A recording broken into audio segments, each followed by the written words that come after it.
கேரளா கர்நாடகா எல்லையில் வனப்பகுதியில் பெருக்கெடுத்து போடும் ஆற்றில் தாய் யானையும் குட்டி யானையும் கடும் போராட்டத்திற்கு பிறகு நீந்தி கரைக்கு சென்ற காட்சிகள் சமூக வலைதளங்களில் அதிகம் பகிரப்படுகிறது.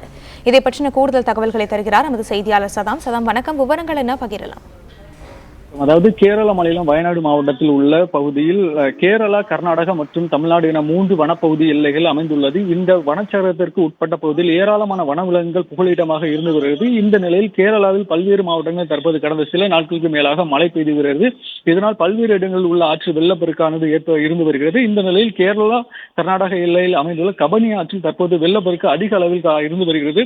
அதில் ஒரு தாய் யானையும் ஒரு குட்டி யானையும் இன்று காலை ஒரு வனப்பகுதியிலிருந்து மற்றொரு வனப்பகுதிக்கு செல்வதற்கு முயற்சி செய்தது. இதனை கண்ட அப்பகுதி மக்கள் கூச்சலிட்டனர். இருந்தும் ஒரு குட்டி யானை ஆற்றில் சிறிது தூரம் அடித்து செல்லப்பட்டது. அந்த தாய் யானையின் கடும் போராட்டத்திற்கு பிறகு தாய் யானையும் குட்டி யானையும் கரை சேர்ந்தது. இதனை அப்பகுதி மக்கள் தங்களது மொபைலில் வீடியோ பதிவு செய்தனர். தற்போது இது குறித்த காட்சிகள் தற்போது சமூக வலைதளங்களில் வேகமாக பரவி வருகிறது.